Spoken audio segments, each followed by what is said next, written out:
옆 사람과 인사합시다. 하나님께서 당신을 용서하셨습니다. 저는 오늘 여러분과 함께 용서와 화해를 누리며 세상 살리는 성도라는 제목으로 말씀을 전하겠습니다. 오늘 말씀은 우리에게 교회 공동체 안에서 용서와 화해를 회복해야 하는지에 대해서 소중한 가르침을 주고 있습니다. 우리는 오늘 말씀을 통해서 어떤 갈등도 극복하고 하나님의 뜻 안에서 하나 되어서 중요한 전도 선교의 사명을 감당하는 성도로 교회로 회복되는 은혜를 받게 될 것입니다. 오늘 말씀 받고 한 주간 적용하시고 참된 은혜 넘치시기를 주님의 이름으로 축원합니다. 첫 번째 우리가 살펴보아야 될 내용은 어둠이 빛으로 올 수 없다. 빛이 어둠을 밝혀야 한다는 것입니다. 전라남도 여수시 신풍리에 가면 손양원 목사 유적 공원이 있습니다. 거기에 가면 용서와 화해라는 조형물이 있습니다. 손양원 목사가 자기 아들을 죽인 안재선을 포옹하는 것을 형상화한 조형물입니다. 실제로 손양원 목사님은 자기 아들을 죽인 원수를 양자로 삼았습니다. 그분의 말을 이렇게 고백을 들어보면 참 복음 누림이 뭔지, 우리가 어느 정도까지 성장해야 되는지에 대해서 많은 답을 주고 있습니다. 이렇게 말했더라고요. 용서하는 것만으로도 안 된다. 원수를 사랑했으니 나는 사랑하기 위해서 아들로 삼는다. 이렇게 얘기했거든요. 우리 한국 사회는 특히 미안하다라는 말을 주저하는 경우가 많습니다. 우리 한국 사람들은 특히 자기 체면, 자존감 여기에 매여 있는 경우가 많습니다. 그래서 미안하다라고 말하면 자기 약점이 들키는 것이고 또 죄책감과 수치심도 느낄 수가 있고 상대방에게서 질책과 비판을 받지 않기 위해서 또 자기 이미지를 손상시키지 않기 위해서 미안하다는 말을 주저합니다. 그리고 또 어떤 사람들은 내가 미안하다라고 하는 것이 오히려 갈등을 유발시킬 수가 있기 때문에 직접적인 사과는 하지 않는다. 이렇게 생각하는 분도 계십니다. 특히 한국 사회는 개인보다 집단을 더 소중히 여기는 경향이 있습니다. 어떤 집단의 한 개인이 실수하면 그 집단 전체에 부정적인 이미지 미칠까 봐 덮어둡니다. 말하지 말라고. 그러니까 그 개인에 있는 그 개인도, 그 집단에 있는 개인도 미안하다는 말을 할 수 없게 됩니다. 우리나라 정치인들 보면 미안하다는 말 절대로 안 하거든요. 또 국가 공무원이나 지방자치제 그런 공무원들이 어떤 일이 발생해서 경제적인 손실이 났는데도 누구 하나 책임 안 집니다. 전부 다 회피하고 법도 그렇게 되어 있어요. 애매하게.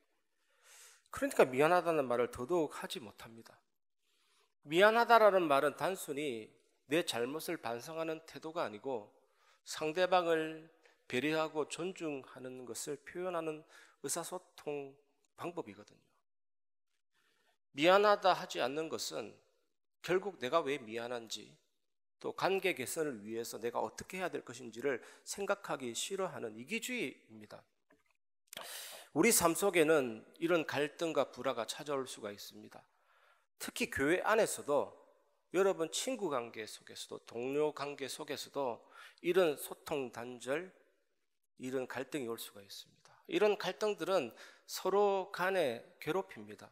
서로 간의 마음을 아프게 합니다. 결국 관계를 깨트리고 공동체 분위기를 흐리게 할 수 있습니다. 그렇다면 우리는 이러한 갈등을 어떻게 극복하고 화해를 이루어 나갈 수 있습니까? 오늘 말씀은 우리에게 분명한 길잡이를 제공하고 있습니다. 15절입니다. 내 형제가 죄를 범하거든 가서 너와 그 사랑가만 상대하여 권고하라. 만일 들으면 내가 내 형제를 얻은 것이요. 만일 어떤 형제에게서 피해를 입으면 희한합니다. 오늘 말씀 맨 먼저 할 일은 그 사람과 1대1로 만나서 책망하랍니다. 피해 입은 사람이 그 사람을 만나서 먼저 그 사람을 책망하라. 만일 그 사람이 책망을 들으면 진정한 화해가 이루어진다라는 거거든요. 죄를 범한 형제에게 피해 입은 사람이 1대1로 찾아가는 것은 그 사람을 보호하는 행동의 차원입니다. 특이하게도 화해나 회복을 시도하는 그 행위를 피해자에게 먼저 하라고 오늘 본문 말하고 있거든요. 세상과 너무나도 반대잖아요. 랍비 문헌 중에 탈무드에는 비슷한 장면이 있는데, 탈무드에는 죄를 지은 사람이 먼저 화해를 시도하라. 근데 오늘 마태복음에는 피해를 입은 사람이 공격당한 쪽에 가서, 공격한 사람에 가서 먼저 행동하라고 말하고 있습니다. 여러분, 피해를 입은 사람이 먼저 화해를 시도하는 것은 진짜 불가능합니다. 너무나도 힘듭니다. 왜냐하면 자기 자존심을 다 내려내야 되고 수치 다 내려놔야 됩니다. 그런 겸손과 수치를 감수하면서도 화해를 시도하는 것, 이것은 지난주 본문에 나와 있던 선한 목자와 연결이 되고 선한 목자를 떠올리게 합니다. 결국 이런 시도를 하는 사람이 하늘에서 큰 자다라고 오늘 말하고 있는 거거든요. 또 오늘 본문에 보면 권고하라, 이것은 책망하라라는 의미인데 원어로는 엘랑코라는 단어입니다. 이 단어는 부모가 자녀를 개선시키기 위해서 훈육하고 교정하는 것을 의미합니다. 상대방에게 그 사람의 죄가 뭔지를 보여주고 그 사람이 회개하도록 요청하라는 거거든요. 간단히 말하면 보통 그런 실수를 하고 죄를 범하면 자기 자신의 행동을 변명을 할 뿐이지 잘 모릅니다. 당신이 행한 이 행위가 얼마나 잘못되었는지, 그게 왜 죄가 되는지를 확인시키고 회개하도록 설득하고 가르치라는 말이거든요. 그런데 이것이 공적으로 이루어지든 사적으로 이루어지든 그 사람의 죄를 입증시키고 노출시키는 것이 목적이 아니고 그 사람을 바로 잡아서 죄에서 떠나 회개하는 것에 목적을 두는 것입니다. 그러므로 형제에 대한 교정 행위는 사랑에 근거한 것이면서 긍정적인 결과를 지향합니다. 결국 이것도 지난주에 말씀드린 길 잃은 양을 회복시키는 선한 목자와 연결이 되는 것입니다. 오늘 본문에 보니까 이렇게 하면 어떻게 됩니까? 네 형제를 얻을 것이요. 이 얻는다는 단어도 노력이나 투자로 유익을 얻는다라는 뜻, 이윤을 얻는다라는 경제적인 의미도 있고, 더욱 중요한 의미는 구원하다라는 의미, 이런 복음적인 언어도 들어 있습니다. 그래서 오늘 본문의 내용은 형제를 바로잡아서 회복시켜서 하나님의 백성으로, 교회로 회복시키는 것을 말합니다. 여러분, 어두움은 스스로 존재하는 것이 아닙니다. 어두움은 뭡니까? 빛이 없는 공간이 어두움이에요. 어두움은 한마디로 빛의 부재입니다. 여러분, 한 주간 삶을 살 때 갈등이 생길 수가 있습니다. 잘잘못 따질 일이 생길 수가 있습니다. 그런데 그 상황에 너무 오래 머물지 마시기를 바랍니다. 네가 잘했다, 네가 잘못했다, 이것이 오래되면 결국에는 영적인 빛의 부재, 어두움이 임하게 됩니다. 물론 상대방이 잘못할 때가 있습니다. 정말 무릎 꿇고 두 손 싹싹 빌 때까지 기다리기만 하지 마시기를 바랍니다. 때로는 내가 실수할 수가 있습니다. 또 인간은 내가 실수하면 꼭 나를 이해해 주기를 바랍니다. 나를 좀 이해해 주지, 내가 얼마나 피곤하고 지치고 왜 나를 좀 이해하지 못하는가, 이런 생각이 들 수도 있습니다. 또 나의 잘못에 대해서 상대방이 질책하면 어떻게 맞는 말인데 저렇게 기분 나쁘게 하냐, 이런 생각이 있습니다. 맞는 말인데 기분 나쁘게 하면 분쟁의 불씨가 되거든요. 그렇게 되면서 미안하다는 말보다는 짜증과 분노가 일어날 수도 있습니다. 여러 상황이 있겠죠. 이때 우리는 무엇을 해야 됩니까? 하나님 자녀로서 정말 하나님 앞에 나아가야 되고, 조금만 하나님 앞에 기도하고 예수님이라면 어떻게 하실까 조금만 생각해보고 기도하면 발견되는 게 있습니다. 내가 어두움 가운데 있을 때는 얻는 것보다 잃는 것이 더 많습니다. 가장 큰 피해가 뭡니까? 사단한테 완전히 속게 되는 거죠. 사단의 목표에 공격당하는 거죠. 큰 손실입니다. 그래서 정말 우리가 기도하면 하나님의 자녀는 성령께서 감동 감화하셔서 결국에는 바위 마음이 아니라 물 마음이 됩니다. 물 마음. 금방금방 미안하다 할 수 있는 게 성령 충만함이거든요. 내가 잘못했구나. 내가 좀 실수했구나. 그거 왜 좀 말 못하면 그게 성령 충만함이고 그게 가장 힘 있는 사람입니다. 깡패가 그거 제일 잘 못해요. 내가 무조건 맞다고 주장하잖아요. 그러면서 정말로 하나님 자녀는 기도하다 보면 상대방을 배려하지 못한 나 자신을 발견하게 되거든요. 그래서 이번 한 주간 여러분 기다리지 마시고 먼저 찾아가시고 먼저 말을 거시고 먼저 대화하시길 바랍니다. 그런데 이게 힘듭니다. 오늘 마태복음의 메시지는 분명합니다. 피해 당한 사람이 공격한 쪽에 먼저 가라. 너무나도 불가능합니다. 어떻게 이게 가능합니까? 저 사람이 나에게 잘못했는데 내가 어떻게 먼저 찾아갑니까? 그래서 우리에게 가장 중요한 것이 그 주간에 주신 강단 말씀입니다.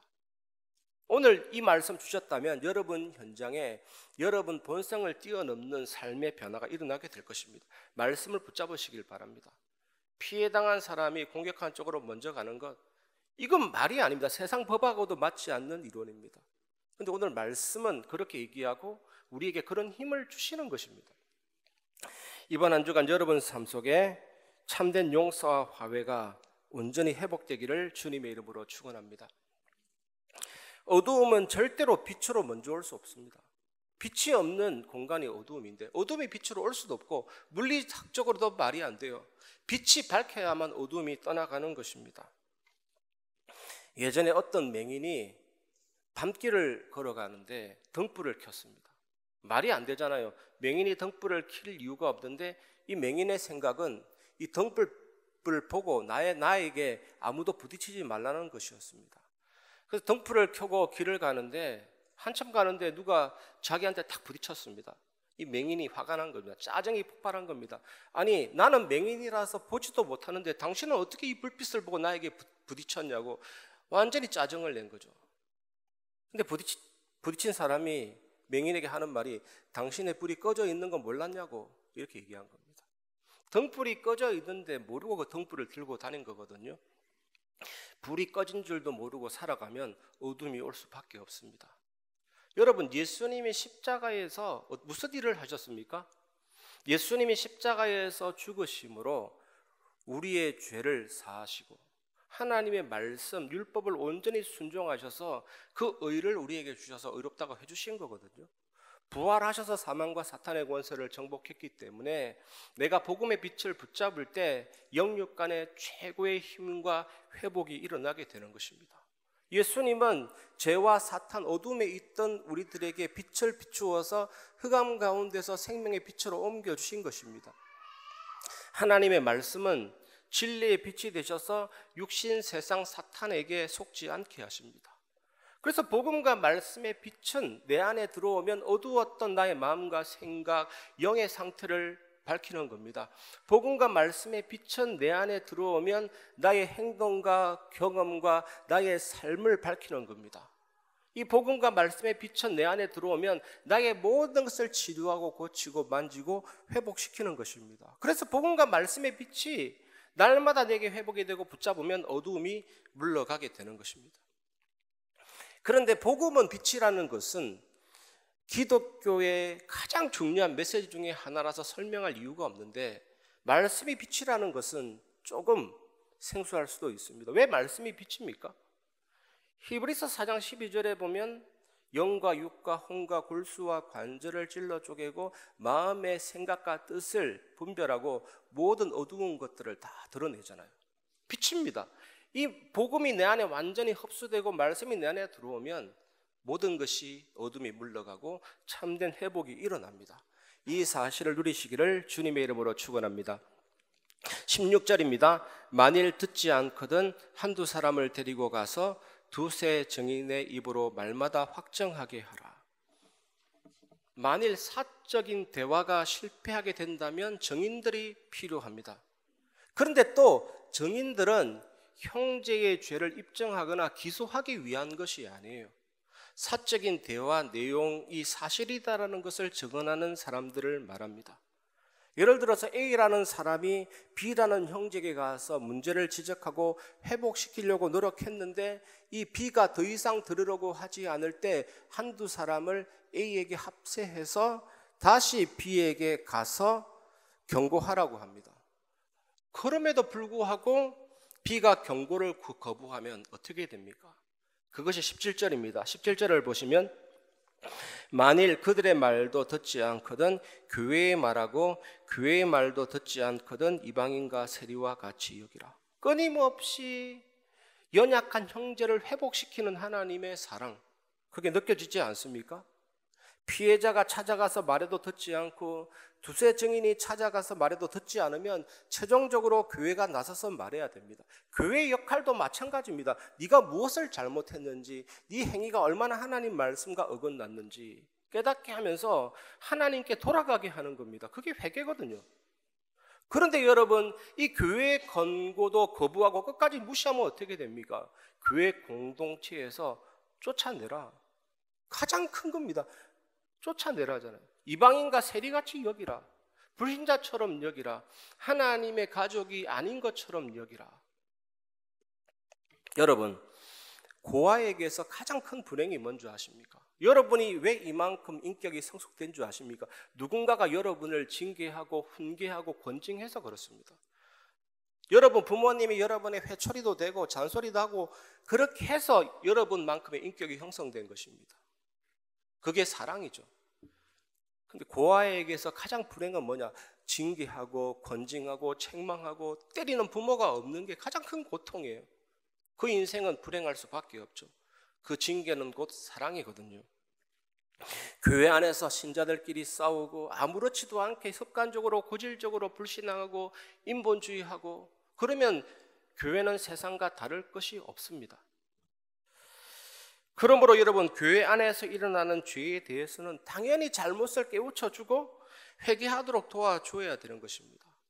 그래서 오늘 말씀은 무시무시한 책망에 관한 내용이 아니라 결국 권징은 처벌의 목적이 있는 것이 아니고 그 형제를 회복시키는 데에 목적이 있습니다. 죄에서 떠나 하나님께로 가도록 우리를 거룩하게 하시는 하나님의 사랑의 방법이고 교회를 건강하게 하는 하나님의 방법이고 하나님의 영광을 반영시키도록 하나님의 사랑의 영광의 방법인 것입니다.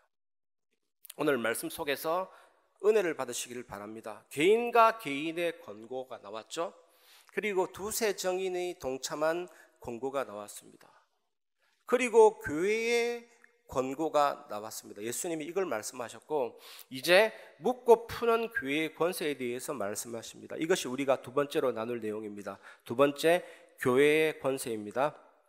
18절입니다. 진실로 너희에게 이르노니 무엇이든지 너희가 땅에서 매면 하늘에서도 매일 것이요 무엇이든지 땅에서 풀면 하늘에서도 풀리리라. 예수님은 교회가 땅에서 매고 풀 때마다 하늘에서 매이고 풀릴 거라고 약속하십니다. 매고 푸는 것은 법적이면서 행정적인 의미를 내포하고 있습니다. 결국 교회의 권위를 강조하고 있습니다. 오늘 본문에 세 단계에 걸쳐서 권고를 했는데 개인이 찾아가고 증인이 찾아가고 교회가 찾아가서 권고했는데도 듣지 않으면 이제는 교회가 징계를 하는데 그 징계가 뭡니까? 매고 푸는 것을 그 징계를 하늘에서 인정한다라는 겁니다. 왜냐하면 여러분 교회의 권위는 하늘과 연결되어 있기 때문입니다. 교회는 땅의 총회이고 하늘에는 하늘의 총회가 있습니다. 이 두 회의와 두 총회가 연결되어 있습니다. 그래서 교회는 비록 연약하고 형제 문제로 휘청거릴지라도 교회의 뿌리는 하늘에 있습니다. 교회의 결정은 하늘이 응답합니다. 여러분 교회를 위해서 기도하시고 교회의 축복을 온전히 회복하시기를 바랍니다.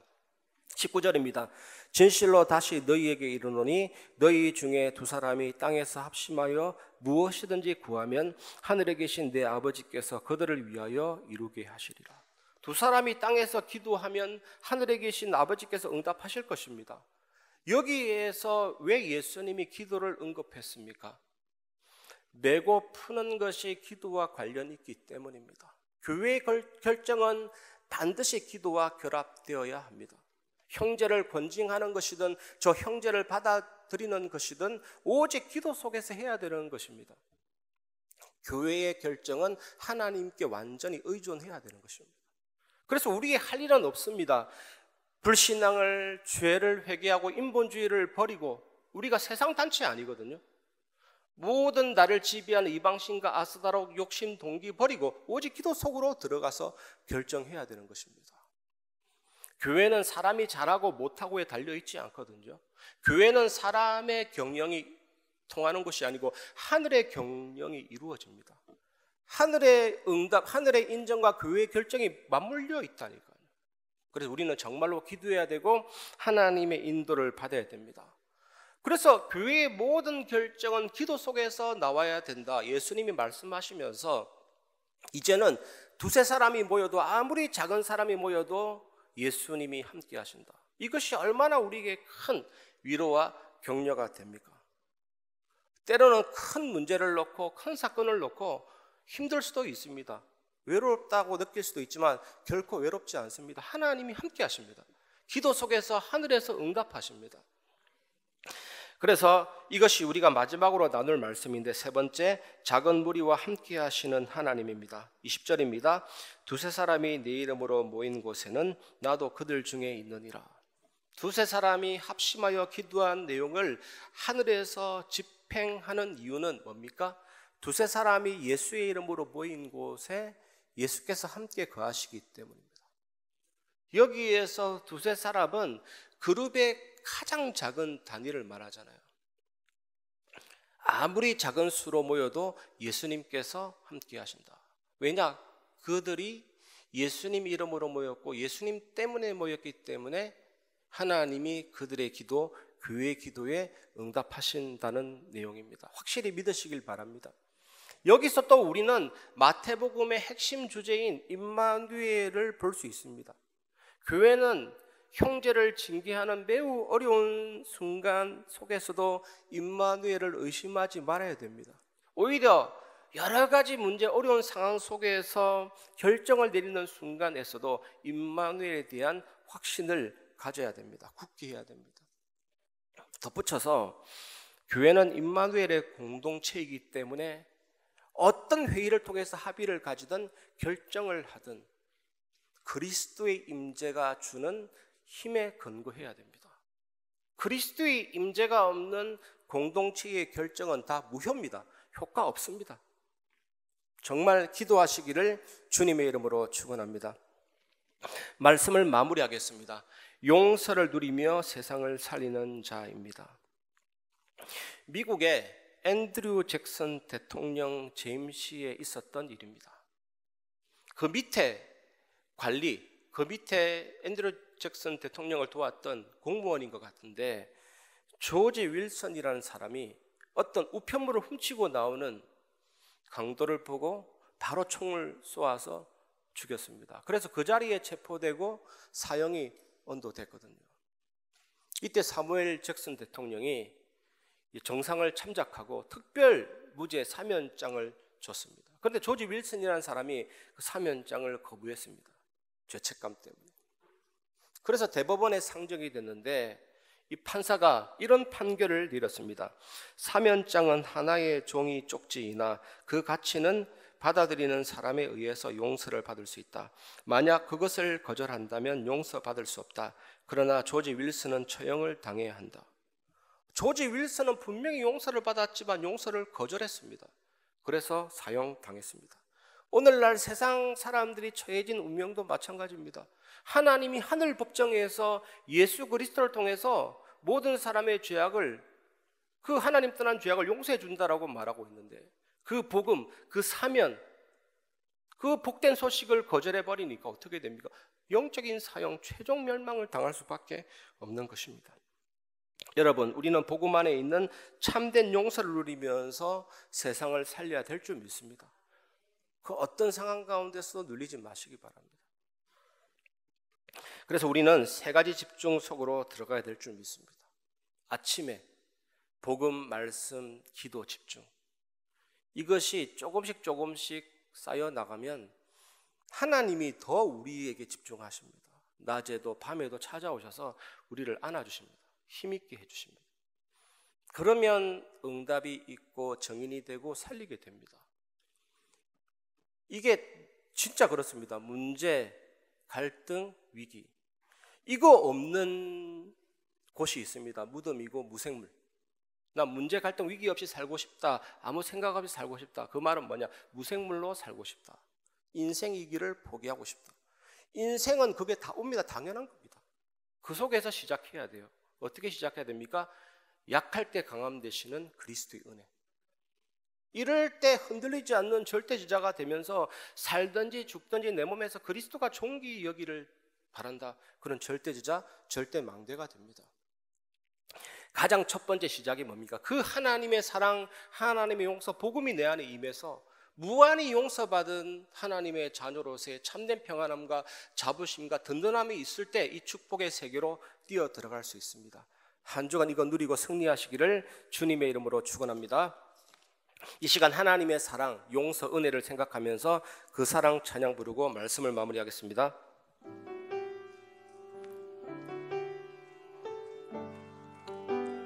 아버지 사랑, 아버지 사랑 내가 노래해. 아버지 은혜 내가 노래해. 그 사랑 변함없으신 거짓 없으신 성실하신 그 사랑 상한 갈 때 꺾지 않으시는 꺼져가는 등불 끄지 않는 그 사랑 변함없으신 거짓 없으신 성실하신 그 사랑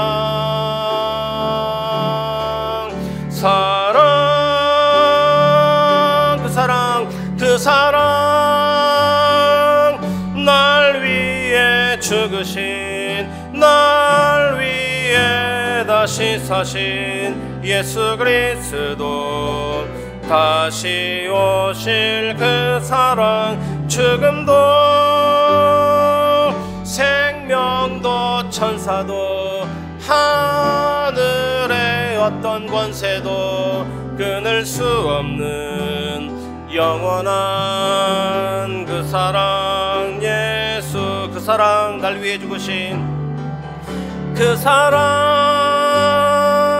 날 위해 죽으신 날 위해 다시 사신 예수 그리스도 다시 오실 그 사랑 죽음도 생명도 천사도 하늘의 어떤 권세도 끊을 수 없는 영원한 그 사랑